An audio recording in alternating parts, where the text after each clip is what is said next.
Hello viewers, I welcome you to the season finale of She Is, the show that empowers women all over the world to believe in themselves and set out to achieve their dreams despite whatever challenge that comes their way. The show is proudly brought to you by Smile GH Photography. Smile is a production company that are experts in the production of all your events. So if you want that event of yours captured with style, contact Smile GH on 024 0081636 or 026 346. You can also follow them on all social media platforms at Smile GH Photography. The show is also supported by Templessy Court. Templessy is a home away from home. If you want a place to relax with the family or a place to have the conference meeting, Templessy is the right place to be. Contact Templessy Court on 0244 730025 or 0244 292520. Templessy Court is located inside Jolu, right opposite the Embassy of Equatorial Guinea. My name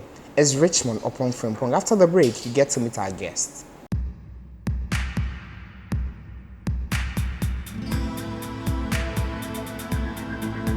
Welcome back. Today on the show we have Tina Muulikaa. She is a journalist and an entrepreneur. She is someone that has dedicated her life into making the lives of others better. Hi, Tina.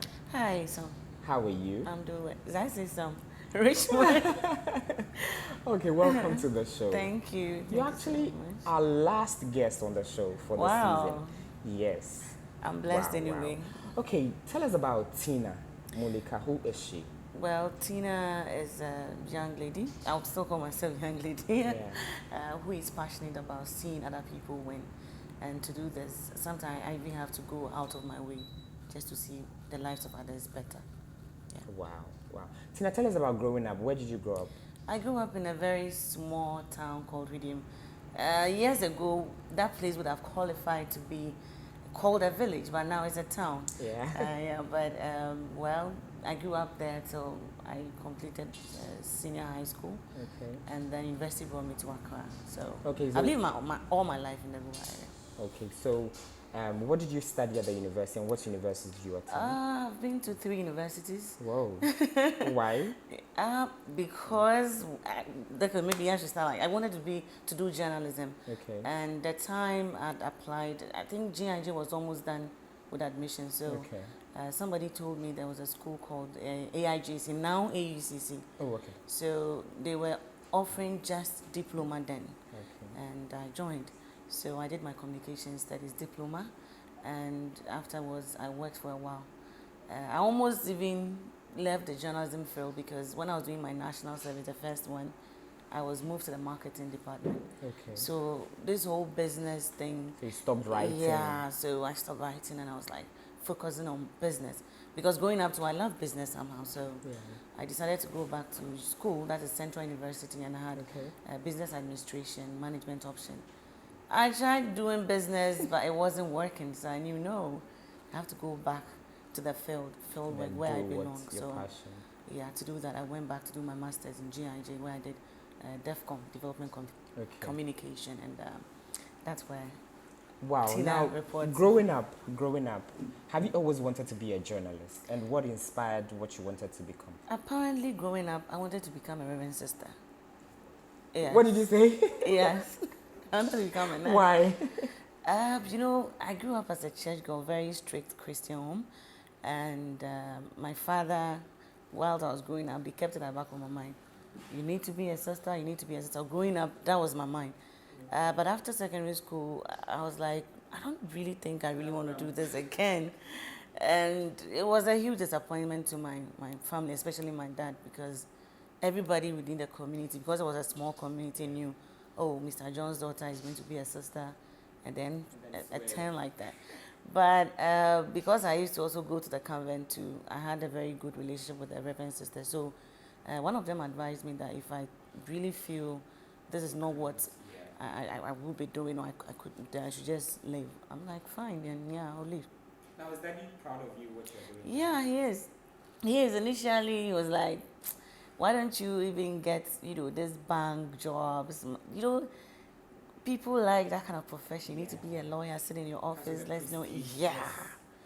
But when I started even journalism and doing marketing, they were not really impressed because they felt what I even bring in there, and this job is not really what we wanted to do, but I'm glad I'm here.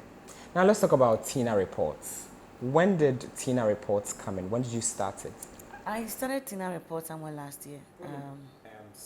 Why Why Tina Report? Yeah. Somewhere last year, I had a very, should I say, it was like hurricane. Everything just in my life just shook, like, that kind of thing. And for me, it was the voice of God trying to tell me to go back to do His work, and that is Tina Report. Before Tina Report, I'd already started some productions. I failed woefully. Yeah, I wanted to do Ever After show where I would speak to married people and build relationships. I even have a channel, but my show I wanted it to be on DSTV, so I invested so much, and I lost everything, and even took so many years to even record the pilot, and then the people at the production house I work with, nothing came out, nothing. My set, everything got destroyed. So I got depressed. 2016, 17, I was really, really depressed. But then I didn't also know exactly what to do again. I'm like, God, I stopped everything just to concentrate on my TV show, and it's not working. So I started to do the honey business and share butter. And even with that, the fulfillment, you were getting money, but I didn't feel fulfilled. I was like, something is still missing. And I still had time to go around partying, doing whatever I wanted to do at that time. So somewhere last year when I had an accident on the directly opposite GBC. It was very fatal. The car got destroyed, everything. He was even in the car, Sammy, the one I came with. And nothing happened to anybody, not even a scratch. So that was when I decided to go back, have a rethink about my life. So as I was thinking about my life, something kept telling me, you need to help people. And I kept saying, how? I mean, look, everything, I've lost virtually everything. How do I go back and help people? I don't have it. And I was confused. And God being so good, I had 2 vacations outside Ghana within that same period. Some people just, you need to just travel, go and think about your life. And even though I did development communications in school and I wanted to do some field work, I didn't know how to start. And there too, I didn't like you left the media space for some years. So how do I even go back? And even if I want to go back, I've been there. I know how it is like to be caged, and your editor will tell you do this. You don't have the liberty to do what you want to do. So, let me do this on my own. Since I did something about social change and development and project management, so I'll need to go to the field, find the concerns, challenges that people are facing in rural areas, especially growing up in rural area myself and seeing how the place is still not developed after so many years. Yeah, so that is why I started this whole thing, Tina Report. Wow. Okay, so the conversation is getting interesting. We continue after the break.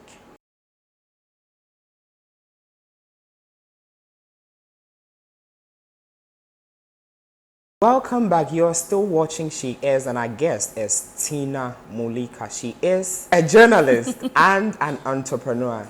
Hi. Okay, so we are back. You were talking about how you started Tina Reports. I must say, the story is breathtaking. Talking about the accident and then the whole depression thing. How did you come out of depression? By finding the purpose. I always tell my friends that until you find the purpose while you're on this earth, you'll never have a fulfilled life. You'll just be going around in circles and your happiness will be lost. So once you find that purpose, sometimes it doesn't come in a decorated form.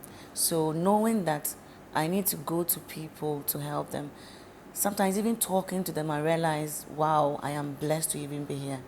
So that one alone took me out of, I'm like, all of a sudden I got some energy. I don't know how that energy came. The first time I went on the field, all of a sudden I felt something has taken over me, and the next day I wanted to go back again and again and again and again. So as knowing the purpose why you exist. Wow. Now let's talk about Tina Reports. What do you do? Like I said earlier on, I moved to smaller communities, especially areas where they don't really discuss or talk about in the media. You know, the media is huge. I know people are doing well, trying to bring the news, but what I've also realized is most of the times is when something happens within a community that I get to hear certain areas.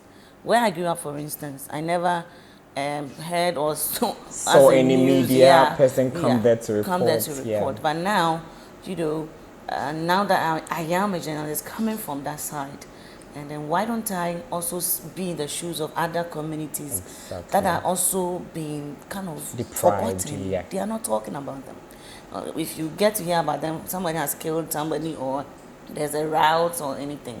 So I go in there, find out their concerns. Sometimes it's not just about the negatives, something Yeah. good within the community to like project it so that together we can know how beautiful Ghana is and learn something.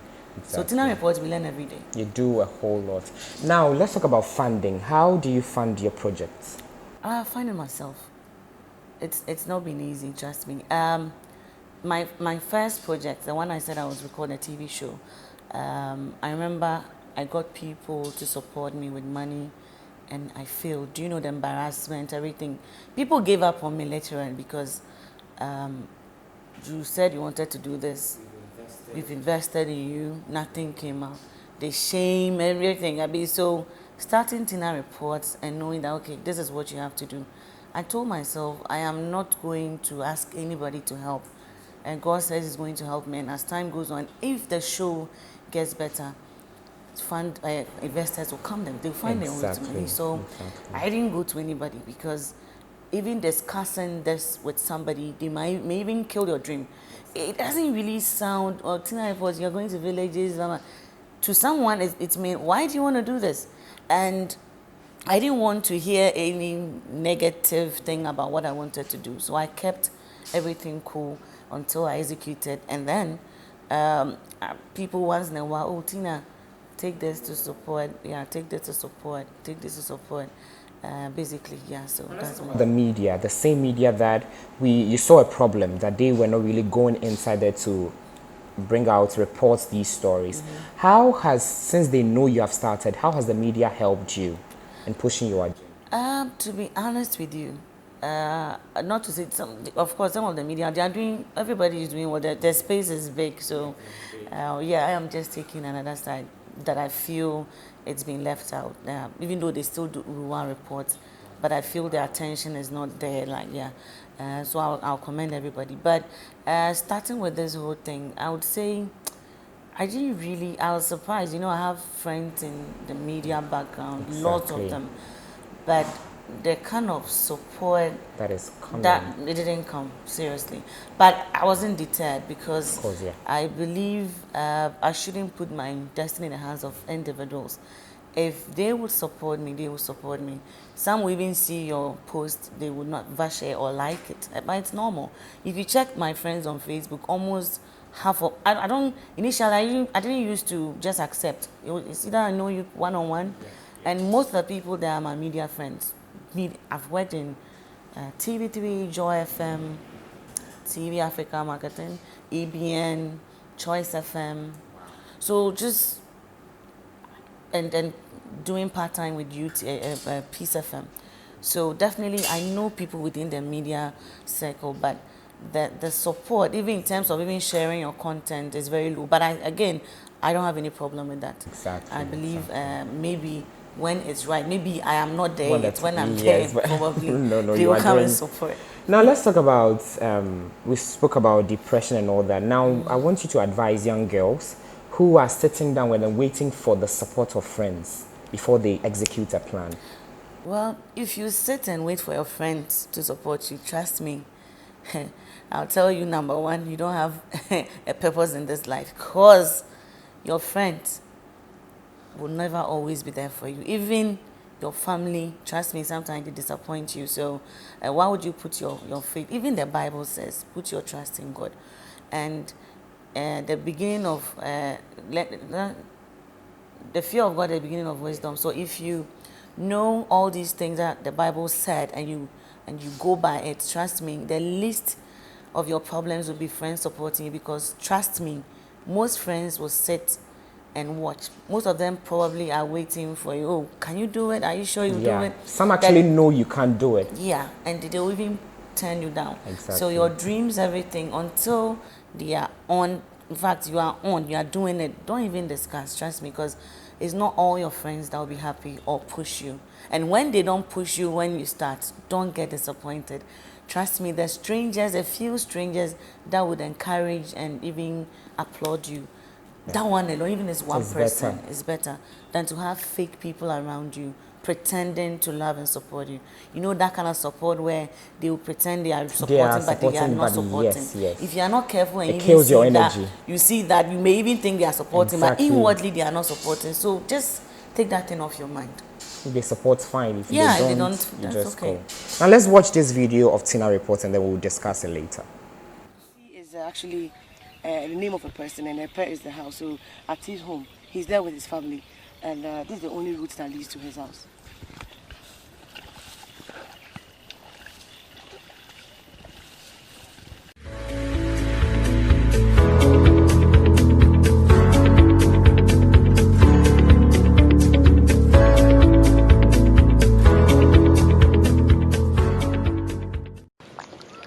This is somebody's sugarcane farm, but because of the dam construction, the water has affected the farm, so the person has lost the farm completely.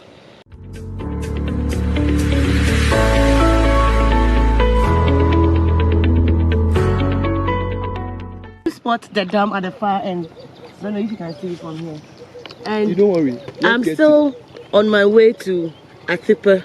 That's Atikope. That's Atiko's house. It's a road to somebody's resident here at Atikope in Jankum. And the water is actually at my breast level as we speak.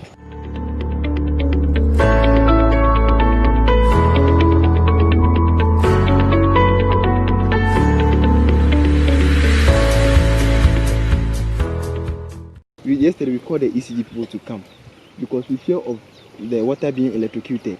But when they came, they said they can't come here. So they went back. So what they've done is they've off the transformer over here so that all those that are down here are not using light now. Are you sure I won't get electrocuted in this? No, you will not get electrocuted. Okay. All right. I'm finally here at Atikofe. And as you can see over there, there are wires hanging in the cables, electrical wires. And because of that, they don't have light.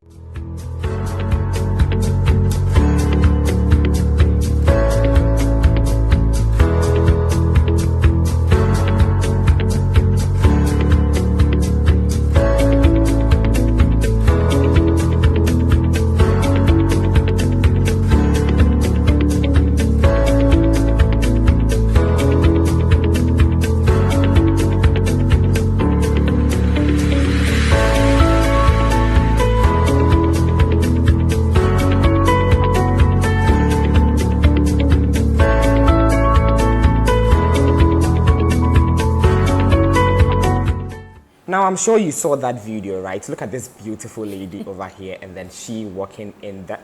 Was that a dam or what was that? It was a flooded community. Flood? It looked like a dam. A dam or something. Yeah, apparently, you know, there's dam construction in certain villages, and when they were constructing it, they told the people, they promised them they were going to relocate them. But after the dam was constructed, they did not. So the community is sitting within a dam. Whoa. Yeah. So anytime it rains, just imagine if you, because it's more like you know, I wouldn't call it a valley, but it's down. Slopes, yeah, it slopes down. So a whole community sitting within a dam. Anytime and it rains, don't they have an MP or an assembly? They have. Apparently, when I did the story, the first one. I didn't go to the community because of the flood. I went there 3 days before what happened, and on my normal visit, I was like, I want to find out what their challenges are, and they told me, look at where we are now. We are afraid. Anytime it rains, our community may be washed away or something. And I asked who was in charge and blah, blah, blah. And even some people have even lost their farms for over 2 years because of the dam construction. So they were really facing hardship. and they are settlers from the Volta region, even though the area was somewhere in the central region, but they are settlers. So you know how settlers is, you don't really belong and nobody really cares about you and all that. So they were happy to see me. I met with the elders. So 2 days after my visit, I got a call in the evening around 5 p.m. that it was raining heavily and some roofs have been ripped off, blah, blah, blah.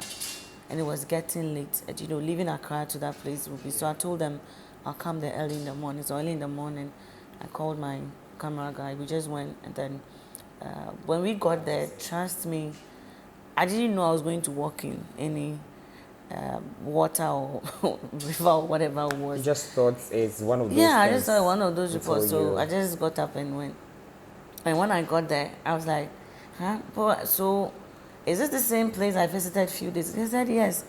I said, so how do you do that, madam? This is the way. So for a minute, I was like, God, the people are there. The guy who met us on the middle, the people are there. They want to see you. And I was like, wow.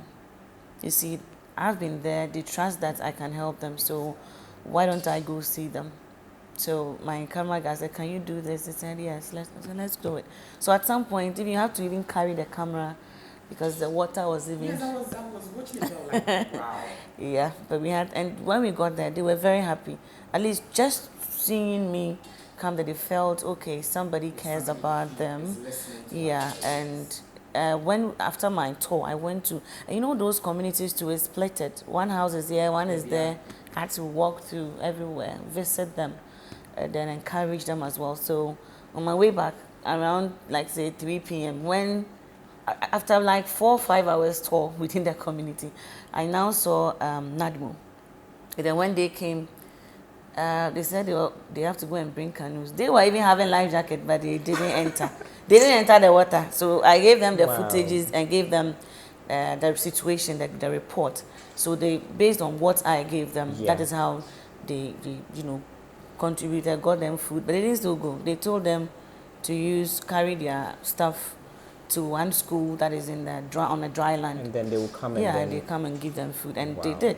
So I was thinking, it's being like that, they will get immediate help or support.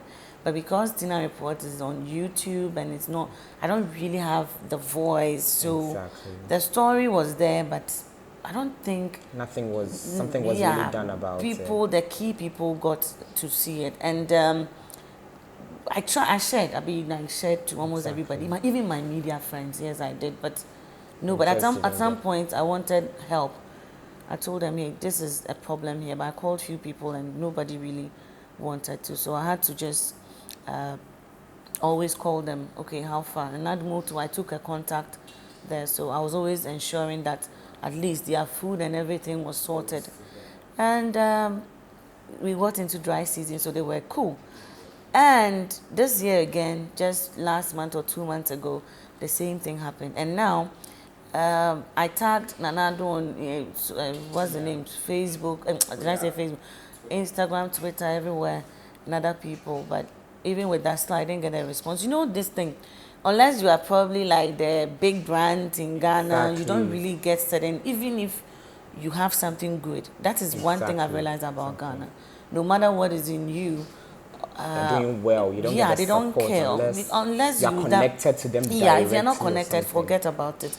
And it's unfortunate because I feel what I wanted to put out there is not even for me, it's for us. It's for Ghanaians who don't have a voice. These are settlers from, so recently their MP and then DC said, they will try and relocate them.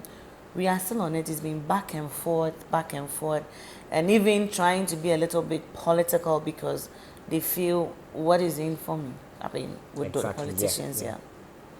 It's unfortunate. Wow. Tina, I must say you are doing so well. Thank you. We'll be right back.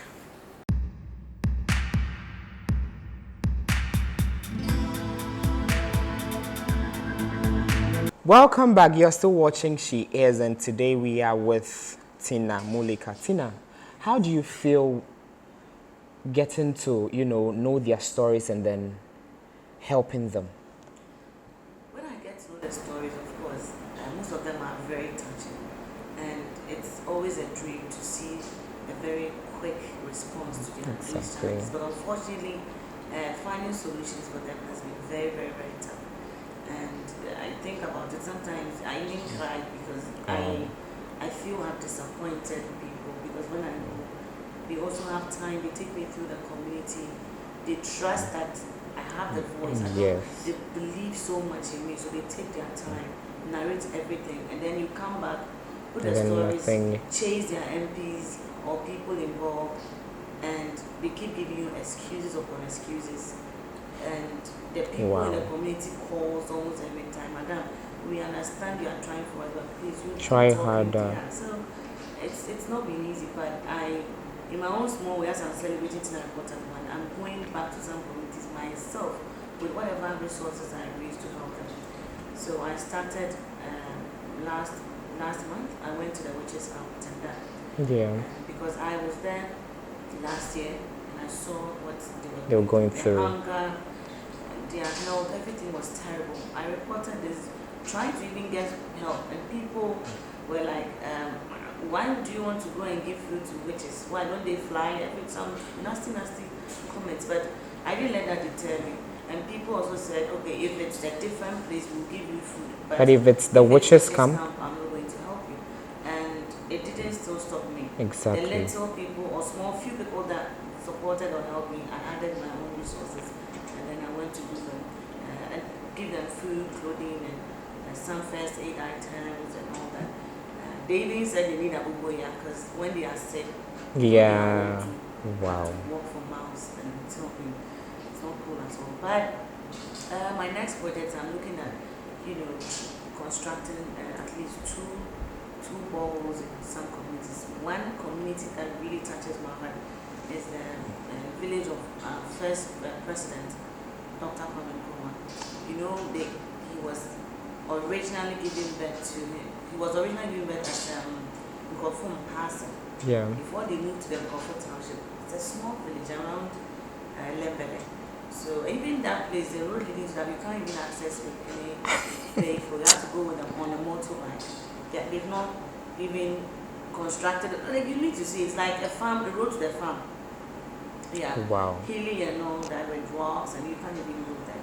So, and they don't have electricity as we speak.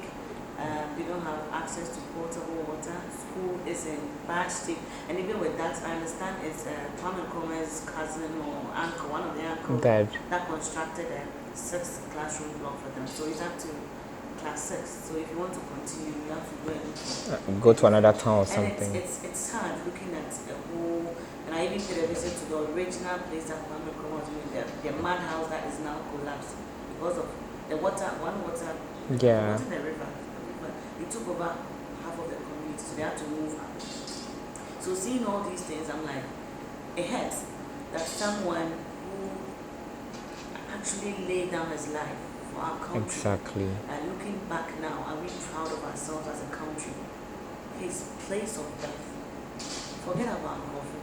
Nkofo is not. He moved to Nkofo when he was still there. Yeah. But where the mothers could go from, where they started life, where his umbilical cord or whatever is as we speak. Yeah. Go and see how the people are suffering. It's not fair. So I'm looking at, at least giving them potable water, at least. Because with electricity, I can't do much. The government promised to help them as usual and made these old men and women carry electrical cables and all that for like 6 miles, because from the main road to the village, it's even more than that. Because you can, as I said, you cannot access with the car. They carried it in tents via communal labor.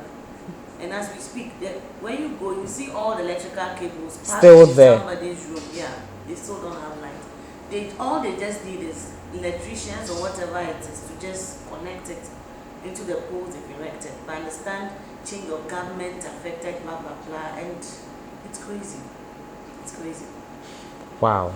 Do you get attacks from people that Ghana, they make everything political?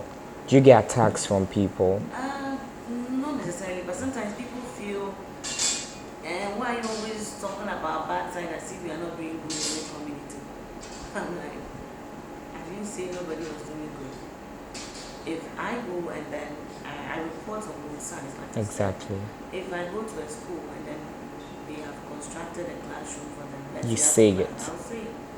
So it's not like I just go looking out for your Exactly. fault. Yeah. But the things you have ignored, that is what I want to bring to light, because the people involved are Ghanaians and they vote. Government person, for instance, will come in town. I realized they didn't even know about the Ghana card. It was, fortunately for them, one person went to town and heard about it. He came to inform the people. I mean, how do they even? It's I think just 2 or 3 people have radio, but because they are usually at the farm working, they don't have time to even listen to what is happening. And I think these politicians, they know what they are doing. When it's time for elections and campaign period, they find a way to send people to give them small. One village I visited, when it's time for campaign, they bring them used clothing from America or UK. So the people force. So they told me, go and tell that man that if he brings that his useless force, the force that we cannot even wear to farm. Now we are now descent. We are not stupid like years ago. And that particular constituency, the man lost the primaries. I was like, whoa. Yes, the power. Yeah. The people were like, they were from his political party and they were angry. If I was somebody who wanted to dwell on political issues just to trend or anything, I would have. If I wanted politicians' money, the things I have on tape, exactly. I never posted them. I just concentrate on why I'm there. Leave politics out. They complain, we are people, we vote, and we are MP, they don't say I'm NDC, they are not. My friend, when they are talking, you just have to listen. But when I come back, I take all those part off and then report because I don't want to do politics with that. You're doing so well. Thank you. Now, what do you do on the side? Yeah, I do Northern Hat. That's not my own business. Honey and shea butter. So with the honey, I bring it all the way from the north, sometimes from Chifopraso. So I do the packaging in Accra, and with the shea butter from the north. So the shea butter thing, the whole plan was to get old women in Joapa, where I come from. I'm a Northerner from Amadagati. So I started with, because it's not really expanding, that's why it's not big. But I wanted to recruit more old people. So for now, it's like few people within my family, and I let them make the shea butter, they'll bring it, and I'll do the final touches. If I have to add flavor or anything. That's in flavor. Fragrance. Fragrance or what, and I do it here in Accra. And wow. The response has been good, even though not so big. Yeah. But God has a way of making sure there's always He takes money care of his children, exactly. to go for Tina reports. That's what Tina, you're doing so well. You are Thank you. really doing so well. Now, what are your hobbies? When you are not busy, what do you do? I'm a music freak. I Hey. love music. Hey, tell us your favorite musicians. Few of your favorites. I love Chris Brown. Chris Brown is... Hey, international woman. Yeah, I love. I've always loved Chris Brown. Like, Okay, I and then remember who? I used to have his picture in my room. Now let's come home. Your Home- favorites. Home, I think we have a lot of people doing amazing. Yeah. I don't really have a favorite like Favorites, this yeah. person, but I admire Kenyatta because of how discreet he gets with Exactly. certain things about relationships and all that. He hardly he doesn't get into all these beefs and all those things. And I really admire him from afar because of that aspect. Yeah, so. Kenyatta, you have a fan here. Wow. Tina, your final words to everyone watching you. I tell you to persevere, Aben. No matter how the journey takes, you definitely get to where you are going. But if you are not determined, trust me, you just be lost. Find your purpose and make sure whatever you do and you are influencing change within your area or community at large. Because one day when we all leave, let's leave the world a better place just because you were once here. So please, leave here a better place. Don't be ordinary. Go outside of your comfort zone and do something to better the lives of others. If somebody wants to follow Tina Reports, where can we find you? And then a number that if somebody wants to help, how can they reach out to you? That's fine. If you want to follow Tina Reports, we're on YouTube, Tina, and then Reports. The Reports, you add S. Okay. Yeah, and on YouTube you subscribe. You know, Ghanaians don't like subscribing. I know you watching me, you subscribe. Don't. Please do. And then you can also find us on Facebook, Tina Report, and Instagram, Tina Report. And you can also send email, Muulikaa. You just bring the you add my surname at gmail.com, And if you want to get my contact, just DM me immediately, because sometimes people will just call. I don't have any other number. Well, the one I give to the people is within the community, but if you DM me, I'll help. That's what I said, send email or just DM me. I reply DMs like crazy because I know my number is not out there. So even if you see my YouTube channel or whatever, you comment, I'll reply. So please do. Wow, thank you so much. You're welcome. Okay, so that was Tina Muulikaa. After the break, the smartness level segments with Tina Muulikaa.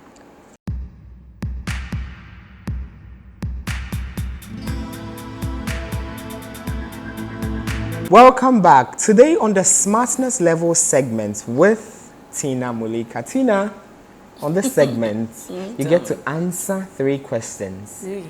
3 powerful questions. And if you're able to answer the 3, you walk away with something beautiful. Wow. I hope the questions are easy. Oh, they are easy a bit, Easy. Okay. So shall we? Let's see how it goes. Okay.